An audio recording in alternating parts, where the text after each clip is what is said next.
दूसरी पार्टियों की एक अच्छी जुगलबंदी रात में बैठ के बड़े बड़े नेताओं में बनती है कि किसी तरह चंद्रशेखर आजाद को रोक लो। चंद्रशेखर आजाद को रोकने का काम तो जनता के हाथ में है और उसको आगे बढ़ाने का काम भी जनता के हाथ में। और जब जनता ने ठान लिया तो जब कुदरत किसी को इज्जत देती है तो वो किसी गैर जिम्मेदार आदमी पे या किसी की गैर जिम्मेदार चाहत पे नहीं। सभी पत्रकार बंधुओं का बहुत बहुत धन्यवाद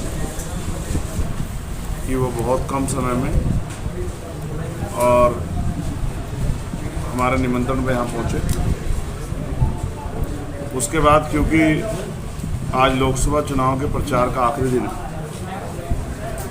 और सुबह 10 बजे निकलने के बाद रात को 4 बजे आने के बाद मैं लगातार कोशिश करने के बाद आपसे वार्ता नहीं कर पाया, लेकिन आज क्योंकि थोड़ा सा समय मिला है तो मीडिया लोकतंत्र का चौथा स्तंभ है और चौथे स्तंभ के बगैर हमारी बात दूर तक नहीं जा सकती है जहाँ तक हम पहुँचाना चाहते हैं। आज की प्रेस वार्ता का संबंध इस बात से है, ये जरूरी भी हो गया कि लोकतंत्र जनता द्वारा जनता का शासन, जिसमें संविधान ने ऐसी व्यवस्था की है कि कोई एक पैसा भी खर्च नहीं होता है वोटर का। वोटर अपनी मर्जी से निर्भीक होकर, निडर होकर अपनी वोट का प्रयोग करके जिस व्यक्ति को वो चुनना चाहता है उसको वोट दे सकता है। लेकिन बड़े दुख के साथ मुझे कहना पड़ रहा है कि भारतीय जनता पार्टी लोकतंत्र में भरोसा नहीं रखती। इसलिए उनके यहाँ के विधायक और उनके नेता, उनकी पार्टी के पदाधिकारी, यहाँ के प्रधानों को, बीडीसीओ को, जिला पंचायत सदस्यों को जिस तरह से अपने घरों पे बुला बुला के, कार्यालय बुला बुला के धमका रहे हैं, वो इस बात का स्पष्टीकरण है कि भाजपा की जो पूरी टीम है, चुनावी टीम भी और उनके नेता भी, वो घबरा गए हैं और वो बौखलाहट में जनता को कीड़े मकोड़े समझने की गलती कर रहे हैं। उनका मानना है कि अगर जो प्रधान उनके पक्ष में काम नहीं करेगा, चाहे तो प्यार से काम कर दे या अदरवाइज वो उसका बस्ता रखवा देंगे, उसको परेशान करेंगे, उसको प्रधानी नहीं करने देंगे। मैं स्पष्ट रूप से कहना चाहता हूँ, चुनाव अपनी जगह सही है, लेकिन अगर कोई अनावश्यक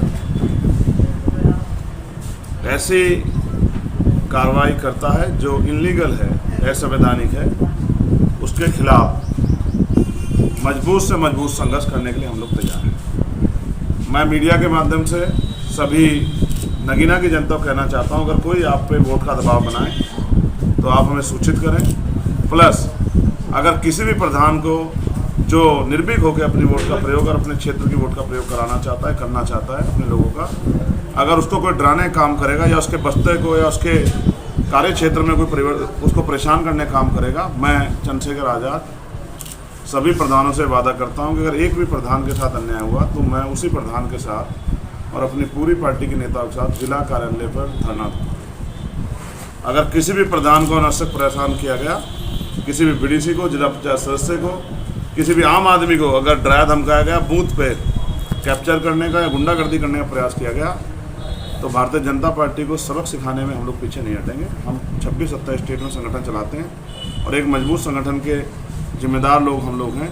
हमने पहले भी आंदोलन के जरिए सरकारों के दांत खट्टे किए हैं। अगर सरकार के इशारे पे प्रशासन, पुलिस या उनके नेता गुंडागर्दी करेंगे तो इसका मजबूती से हम लोग सामना करेंगे और सभी लोग नगीना के निर्भीक होकर अपनी वोट का प्रयोग करेंगे। एक बहुत इम्पोर्टेंट मसला मेरी जानकारी में ये आया है कि मुझे ऐसा लगता था कि देश बचाने के लिए, संविधान बचाने के लिए हमें भारतीय जनता पार्टी को उत्तर प्रदेश और देश में रोकना है, लेकिन यहाँ नगीना लोकसभा में परिस्थितियाँ कुछ और है। यहाँ तो अकेले चंद्रशेखर आजाद को रोकने के लिए सभी पार्टियाँ लगी हुई, अलग अलग पार्टियों के नेता आते हैं जिनकी सरकार है, उन पर हमला करने के बजाय चंद्रशेखर आजाद पे हमला करते हैं। जैसे चंद्रशेखर आजाद सरकार में हूँ, मैं तो एक सीट लड़ रहा हूँ, बाकी 79 सीटों पे तो अभी मैं नहीं लड़ रहा हूँ और देश की 542 सीटों पे नहीं लड़ रहा हूँ। तो इसका मतलब एक ही सीट पे सबका ध्यान क्यों है? उसका एकमात्र कारण ये है कि कोई गरीब का बेटा आगे ना बढ़ जाए, कोई काम करने वाला व्यक्ति उसको मौका ना मिल जाए, कोई ऐसा व्यक्ति जो जनता की लड़ाई लड़ता है, जनता के मुद्दों को अपने मुद्दे समझता है, जो नौजवानों, किसानों, मजदूरों, मजलूमों, गरीबों, दलितों, पिछड़ों, आदिवासियों, मुसलमानों और हर नया पसंद बहन बेटियों के सम्मान के लिए लड़ता है, चाहे पहलवान बेटियां किसान हो, उसकी वो जो आवाज़ है, मजबूत आवाज़, वो और मजबूत ना हो जाए। शायद इस डर से वो इस तरह की कारनामों को, इस तरह की घटनाओं को अंजाम दे रहे हैं। मैं तथागत से प्रार्थना करूंगा कि तथागत उनको सद्बुद्धि दें। अभी तो कुछ दिनों पहले तक तो मैं उन्हीं के साथ था और उनसे मैंने प्रयास भी किया था कि भाई आओ मिलकर लड़ते हैं, लेकिन उन्होंने कहा कि अब हमें किसी की मदद ना करनी है ना लेनी। इसका मतलब ये स्पष्ट है कि वो अपनी पार्टी बचाने के लिए लड़ रहे हैं और हम लोग संविधान बचाने के लिए लड़ रहे हैं। मैं आपको फिर पुनः स्पष्ट कर दूं कि आपको इस बात पर गौर करना पड़ेगा कि जैसे एक र्यूमर ये उड़ाया जा रहा है कि वे चंद्रशेखर आज़ाद तो जीतने के बाद भारतीय जनता पार्टी की मदद कर सकते हैं क्योंकि जयंत उधर हैं और जयंत से उनके अच्छे संबंध हैं। लेकिन सवाल ये है, जयंत जी पे मेरा कोई जोर नहीं है। जयंत जी अपनी पार्टी के मालिक है और चंद्रशेखर आज़ाद अपनी पार्टी में एक कार्यकर्ता है। अगर भारतीय जनता पार्टी की मदद करनी या लेनी होती तो हम लोग अपना दल ही क्यों बनाते? फिर तो उन्हीं की मदद ले लेते। और ये चुनाव के बाद की तो पहले भी बहुत सारे अवसर थे सारी पार्टियों पे, लेकिन हमने तो इस अवसर को ठुकरा दिया। इसलिए मैं आपसे कहना चाहता हूँ, ये जो रूमर है ये इसलिए है, ये रूमर भी वो लोग उड़ा रहे हैं जिनके खुद के 8 MLA भारतीय जनता पार्टी को राज्यसभा में जिता के आए। वो MLA जो बिल्कुल उनके साथ रहते थे। अपनी पार्टी पे तो जोर नहीं है, लेकिन एक भय के कारण कि जिनको अब तक आपने वोट बैंक समझ के, जिनको गुलाम समझ के आपने उनके ऊपर कुछ भी थोप दिया, उनकी हिस्सेदारी ख़त्म कर दिया। अब आपको लगता है कि वो वोट, जिस तरह की मीडिया रिपोर्ट है, जिस तरह की इंटेलिजेंस की रिपोर्ट है LIU की, कि वो वोट चंद्रशेखर आज़ाद को वोट देने का मन बना चुका है। इसलिए आप इस तरह की झूठी मनगढ़ंत बातें कर रहे हैं। आप ये भी कह रहे हैं कि चंद्रशेखर आज़ाद को सरकार ने सुरक्षा दी, लेकिन आप ये भूल जा रहे हैं कि जब 21 जुलाई को चंद्रशेखर आज़ाद और आज़ाद समाज पार्टी भीम आर्मी के लाखों लोग जंतर मंतर पर सुरक्षा की मांग करने गए थे, तो आपने भी अपनी पार्टी का डेलीगेशन उसके समर्थन में भेजा था। तो 6 महीने पहले जिनके समर्थन, जिनके लिए आप उम्मीद कर रहे थे कि उनको सुरक्षा मिले, अब उस सुरक्षा को आप मुद्दा बना रहे हैं। इसका मतलब आप पे कुछ भी मुद्दा नहीं है। स्पष्ट रूप से मैं कहना चाहता हूँ कि विपक्षी पार्टी आप बौखला गई है और मुझे ऐसा भी लगता है सारी पार्टी मिलके इस कोशिश में लगी हैं कि कुछ वोटों का बंटवारा हो जाए, चंद्रशेखर आज़ाद हार है। लेकिन जहाँ नगीना की जनता ने, चाहे गांव की और शहर की, और वो किसी जाति धर्म के हो, मैं सभी लोगों का, जिन जाति धर्मों के लोगों ने हमें समर्थन दिया है, चाहे वो जाट समाज के लोग हों, चाहे वो यादव समाज के लोग हों, चाहे गुर्जर समाज के लोग, चाहे चौहान समाज के त्यागी तय करे, तो सारे प्रत्याशियों को एक प्लेट में रखकर उनको महसूस होगा। एक तरफ वो प्रत्याशी हैं जिनको 2-2, 3-3 बार मौका मिला और उनसे उनके घर के पड़ोस की जनता खुश नहीं है। दूसरे वो प्रत्याशी हैं जिन्होंने जनता के सुख दुख में कभी हिस्सेदारी नहीं की। उनको ये भी जानकारी नहीं है कि इस लोकसभा क्षेत्र में कितने बूथ हैं, कितने गांव हैं, किस तरह की परिस्थितियाँ गांव में हैं। वो वाली स्थिति भी महसूस होती है कि आलू पेड़ पे लगते हैं या पेड़ के नीचे लगते हैं। शायद क्योंकि मैं ग्रामीण पृष्ठभूमि से आया हूँ, किसान का बेटा हूँ, प्राइमरी स्कूल के मास्टर मेरे पिताजी थे, तो मैं तो गरीबी देख के आया हूँ। मैं गरीबों का दर्द समझता हूँ। जिस तरह से नगीना की जनता ने एक बड़ा समर्थन चंद्रशेखर आज़ाद के खेमे में खड़ा किया, इससे ये सब लोग बौखला गए हैं। ये सोचते हैं कि जो हम धोखे भरे भ्रष्टाचार की राजनीति करते हैं, वो राजनीति आगे नहीं चल पाएगी अगर चंद्रशेखर आज़ाद अपने पैरों पर खड़ा हो गया, नगीना से जीत कर आ गया। अच्छा, जब जनता ठान लेगी, जनता की आवाज़ कुदरत की आवाज़ होती है और जो कुदरत की आवाज़ होती है उसको कोई नहीं रोक सकता है। जब नगीना की जनता ने मन बना लिया, ये लोकतंत्र का चमत्कार ही तो है कि जहाँ राजा महाराजा राज करते थे, वहाँ प्राइमरी स्कूल के मास्टर के बेटे को भी अवसर मिला है कि वो भी लोकतंत्र में हिस्सेदारी करे। और आज का जो रोड शो था धामपुर का, मेरे पत्रकार साथियों ने देखा होगा कि विपक्षी जो पार्टियां थे उनकी गाड़ियों में ड्राइवर के अलावा एक आदमी मुश्किल से होगा, खाली गाड़ियां थी। और बाकी आज़ाद समाज पार्टी का जो जन सैलाब, क्योंकि कल ही हमने तय किया कि हमें रोड शो करना है, तो आप देखिए कितना मजबूत रोड शो था।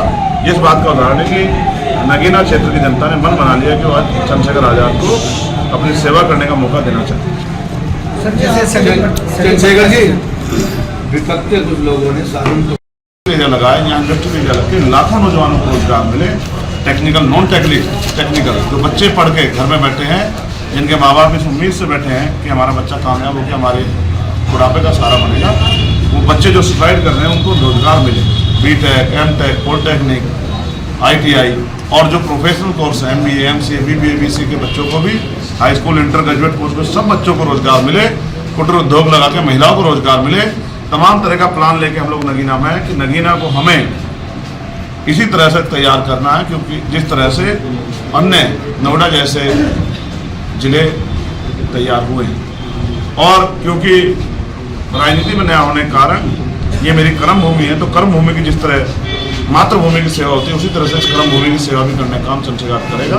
मैंने मन बना लिया है कि भविष्य में मैं नगीना को ही अपना परिवार, अपना घर और घर की सेवा किस तरह करते हैं बेटा एक अच्छी तरह जानता है, इस तरह से इस नगीना की सेवा करूँगा, यहाँ की जनता की सेवा करूँगा, इनके सुख दुख में साथ रहूँगा और हर पल इनकी मदद करने के लिए, चाहे मुझे किसी दफ्तर में धरना देना पड़े इनकी आवाज़ उठाने के लिए, चाहे मुझे जेल काटनी पड़े, मुसीबतें झेलनी पड़े, मगर मैं इनको अकेला नहीं छोड़ूंगा। इस बात का नगीना के लोगों को विश्वास। अभी अगर मीडिया के साथ कोई सवाल हो, मगर लोग मिलते गए और काफिला बनता गया। आप महसूस कीजिए, जाति धर्म से ऊपर उठ के अगर नगीना की जनता तय करे तो सारे प्रत्याशियों को एक प्लेट में रख के उनको महसूस होगा। एक तरफ वो प्रत्याशी हैं जिनको 2-2, 3-3 बार मौका मिला और उनसे उनके घर के पड़ोस की जनता खुश नहीं है। दूसरे वो प्रत्याशी हैं जिन्होंने जनता के सुख दुख में कभी हिस्सेदारी नहीं की, उनको ये भी जानकारी नहीं है कि इस लोकसभा क्षेत्र में कितने बूथ हैं, कितने गांव हैं, किस तरह की परिस्थितियाँ गांव में हैं। वो वाली स्थिति भी महसूस होती है कि आलू पेड़ पे लगते हैं या पेड़ के नीचे लगते हैं। शायद क्योंकि मैं ग्रामीण पृष्ठभूमि से आया हूँ, किसान का बेटा हूँ, प्राइमरी स्कूल के मास्टर मेरे पिताजी थे, तो मैं तो गरीबी देख के आया हूँ, मैं गरीबों का दर्द समझता हूँ। जिस तरह से नगीना की जनता ने एक बड़ा समर्थन चंद्रशेखर के खेमे में खड़ा किया, इससे ये सब लोग बौखला गए हैं। ये सोचते हैं कि जो हम धोखे भरे भ्रष्टाचार की राजनीति करते हैं वो राजनीति आगे नहीं चल पाएगी अगर चंद्रशेखर आज़ाद अपने पैरों पर खड़ा हो गया, नगीना से जीत कर आ गया। अच्छा, जब जनता ठान लेगी, जनता की आवाज़ कुदरत की आवाज़ होती है और जो कुदरत की आवाज़ होती है उसको कोई नहीं रोक सकता है। जब नगीना की जनता ने मन बना लिया, ये लोकतंत्र का चमत्कार ही तो है कि जहाँ राजा महाराजा राज करते थे वहाँ एक प्राइमरी स्कूल के मास्टर के बेटे को भी अवसर मिला है कि वो भी लोकतंत्र में हिस्सेदारी करे। और आज का जो रोड शो था धामपुर का, मेरे पत्रकार साथियों ने देखा होगा कि विपक्षी जो पार्टियाँ थी उनकी गाड़ियों में ड्राइवर के अलावा एक आदमी मुश्किल से होगा, खाली गाड़ियाँ थी। और बाकी आज़ाद समाज पार्टी का जो जन सैलाब, क्योंकि कल ही हमने तय किया कि हमें रोड शो करना है, तो आप देखिए कितना मजबूत रोड शो था।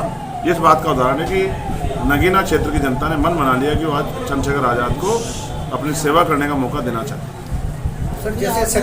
चंद्रशेखर जी, विपक्ष के कुछ लोगों ने सहारनपुर से 2 व्यक्तियों को लाकर प्रेस कॉन्फ्रेंस कराई और उसमें आपके ऊपर आरोप लगाया कि रासू का जिस पर लगी थी सोनू, उसकी मौत हो गई थी, उसकी फंडिंग भी आप खा गए और फंडिंग बहुत बड़ी मात्रा में आ रही है और सारा पैसा आप चीट कर रहे हो। उनसे कहिए कि सरकार उनके रिश्तेदारों की है, वो कृपया मेरी जांच करा दें। जिनके साथ मिलकर 3-3 बार सरकार बनाई है वही सरकार मौजूदा है, कोई घबराने की जरूरत नहीं। उनसे कह के मेरी जांच करा दें और जांच में जो दोषी पाया जाएगा उस पर सख्त कार्रवाई हो।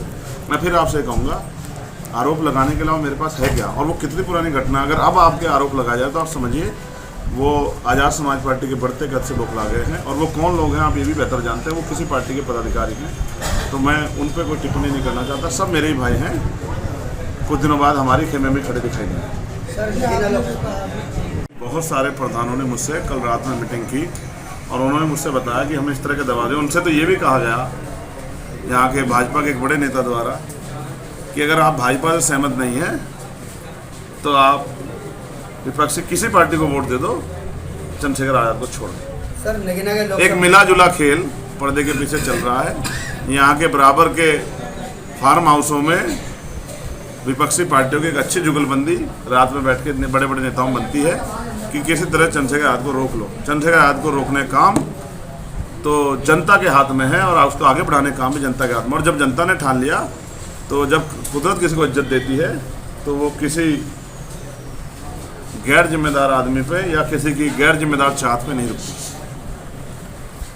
सर, नगीना के लोगों का जैसे कि पुराने जो सांसद रह चुके हैं उन पर आरोप लगता है कि वो सांसद बनने के बाद यहाँ से चले जाते, गायब हो जाते हैं। सर, आपका क्या रुझान, इसमें क्या करेंगे आप? हाँ, ये बड़ा अच्छा सवाल है, लेकिन मुझसे सवाल किसी ने पूछा नहीं, क्योंकि देश के प्रधानमंत्री, हाँ, देश के प्रधानमंत्री गुजरात से आके बनारस में लड़ते हैं। हम तो कुछ उन्हीं से सीख लेते हैं कि भाई जहाँ की जिस जनता, देखो इस नगीना पे कर्ज है, बिजनौर के लोगों का कर्ज है हमारे ऊपर। कैसे 89 में यहीं से हमारी बड़ी नेता को समाज ने मेंबर ऑफ पार्लियामेंट बनाया, लेकिन उन्होंने इस क्षेत्र से मुंह मोड़ लिया।